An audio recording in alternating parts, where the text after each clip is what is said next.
L'acqua, risorsa limitata, è il vero e proprio oro blu su cui si concentra uno dei 17 obiettivi dell'Agenda 2030 per lo sviluppo sostenibile dell'ONU. In agricoltura i cambiamenti climatici in atto generano un'instabilità nella disponibilità idrica che può pregiudicare il risultato produttivo. Veneto Agricoltura nelle proprie aziende dimostrative e nei centri sperimentali sta sperimentando alcune promettenti e innovative soluzioni tecnologiche per l'irrigazione, associandole a sistemi di gestione conservativa del suolo e di agricoltura di precisione. Produrre meglio e di più, con meno, favorendo così la sostenibilità ambientale ed economica del processo produttivo agricolo. Al tema dell'ottimale gestione della risorsa idrica sono dedicate le GIP 2021, Giornate dell'irrigazione di precisione, un'ampia rassegna articolata in più eventi che coinvolge il centro sperimentale ortofloricolo Po di Tramontana e le aziende pilota Valle Vecchia e Sasserami. Saranno analizzate, insieme ad agricoltori e tecnici, soluzioni che si diversificano per livello di investimenti, efficienza e adeguatezza ai diversi contesti agronomici, per l'ortofloricoltura e per i seminativi. Oggi vi facciamo vedere le esperienze presentate a Valle Vecchia di Caorle, in provincia di Venezia. Nello spirito della nostra agenzia, di Veneto Agricoltura, Agenzia per l'innovazione nel settore primario, perché per quanto riguarda l'irrigazione c'è tantissima innovazione che sta venendo avanti e quindi volevamo mostrare sia per quanto riguarda le colture estensive come queste di Valle Vecchia che per quanto riguarda le colture intensive, quello che abbiamo fatto qualche giorno fa a Po di Tramontana, quelli che sono gli orizzonti dell'innovazione tecnologica nel settore dell'irrigazione. L'acqua è una delle grandi sfide per la nostra transizione ecologica, quindi non è solo una questione di energia, di materiali, la sostenibilità la dobbiamo guardare anche per quanto riguarda la nostra impronta idrica, cioè quanto noi pesiamo sull'ambiente naturale sottraendo l'acqua o di quanta acqua abbiamo bisogno presa dall'ambiente naturale per le nostre attività. Qui siamo in agricoltura, sappiamo che l'agricoltura usa una grande quantità di acqua per le produzioni agricole. Oggi dobbiamo imparare veramente a non gettar via, a non sprecare nessuna goccia d'acqua e farlo possibilmente, anzi migliorando la qualità dell'acqua che passa attraverso i sistemi irrigui. E quello che vediamo oggi ci mostra tanti scenari che nei prossimi anni probabilmente diventeranno la normalità.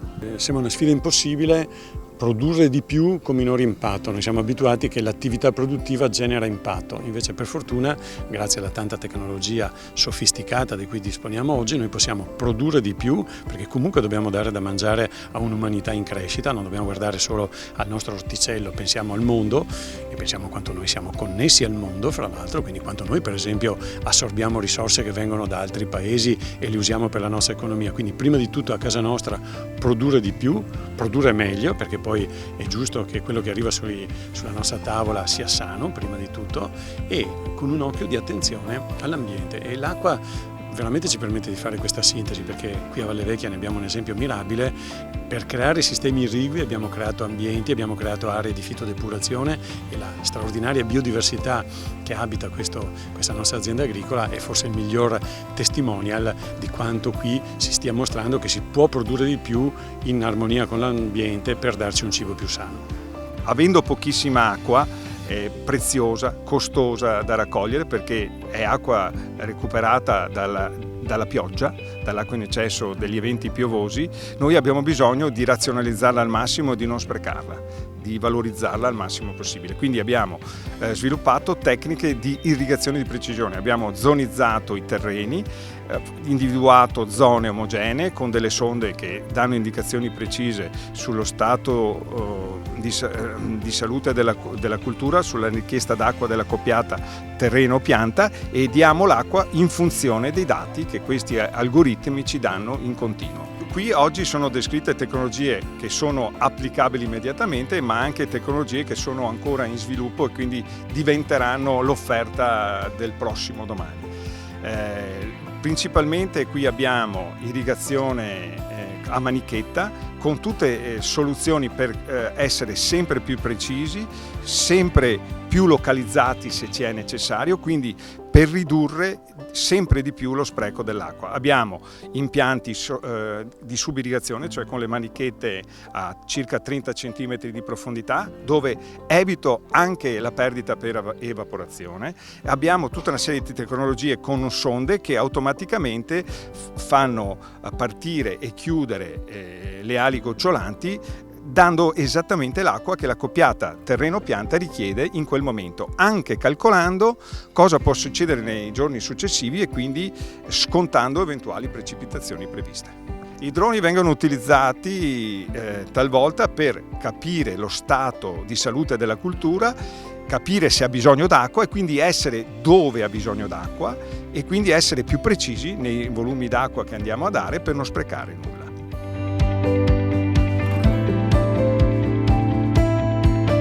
Portiamo una novità assoluta per quanto riguarda a livello europeo, che è il prodotto Sumi Sansui, che è una manichetta che praticamente ha la funzione di sistema di irrigazione per aspersione. È un polimero plastico di alta qualità, tant'è che viene garantita l'utilizzo per più anni. Come funziona? Funziona praticamente che nella parte superficiale della manichetta sono stati fatti dei fori tramite un brevetto, un sistema giapponese con il laser che permette appunto l'irrigazione sovrachioma. Abbiamo due prodotti nello specifico qui in esposizione, abbiamo Sumi Sansui Air Wide e Sumi Sansui Greenhouse. Il Air Wide è un prodotto che viene dedicato per campo aperto, ha una gittata complessiva di 8-10 metri, mentre il Greenhouse ha una gittata che va dai 6 ai 4 metri complessivi. Entrambi i prodotti lavorano a delle pressioni medio-basse, consideriamo dai 2 ai 2,5 bar di pressione.